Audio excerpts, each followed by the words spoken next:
മുസ്ലിം league ജനപ്രതിനിധികളുടെ നേതൃത്വത്തിൽ കരിമ്പുഴ പഞ്ചായത്തിന് മുന്നിൽ പ്രതിഷേധ കൂട്ടായ്മ സംഘടിപ്പിച്ചു. മുസ്ലിം ലീഗ് സംസ്ഥാന പ്രവർത്തക സമിതി അംഗം പി എ തങ്ങൾ ഉദ്ഘാടനം ചെയ്തു. ഇവിടെ പഞ്ചായത്ത് ആക്ട് മാത്രം ഉണ്ടായിരുന്നപ്പോൾ പ്രസിഡൻ്റായിരുന്ന ആളാണ് ഞാൻ.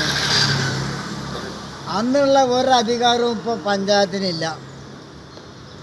പല അധികാരങ്ങളും വെട്ടി കുറച്ച് കഴിഞ്ഞു.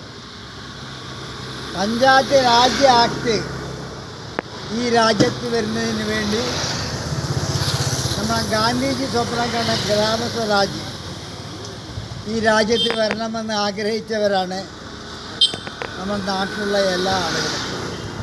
ലോക്കൽ ഗവൺമെന്റ് മെമ്പേഴ്സ് ലീഗ് നേതൃത്വത്തിലാണ് പ്രതിഷേധ കൂട്ടായ്മ സംഘടിപ്പിച്ചത്. കെട്ടിട നികുതി, പെർമിറ്റ് ഫീസ് വർധന പിൻവലിക്കുക, വീട് ലഭിക്കാത്ത 9 ലക്ഷം കുടുംബങ്ങൾക്ക് വീട് അനുവദിക്കുക, 5 മാസത്തെ പെൻഷൻ കുടിശ്ശിക ഉടൻ വിതരണം ചെയ്യുക തുടങ്ങിയ ആവശ്യങ്ങൾ ഉന്നയിച്ചാണ് സമരം. ലോക്കൽ ഗവൺമെന്റ് മെമ്പേഴ്സ് ലീഗ് ജില്ലാ വൈസ് പ്രസിഡന്റ് ഉമ്മർ കുന്നത്ത് അധ്യക്ഷത വഹിച്ചു.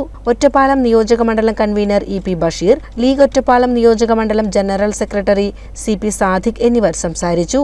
CCN കടമ്പഴിപ്പുറം.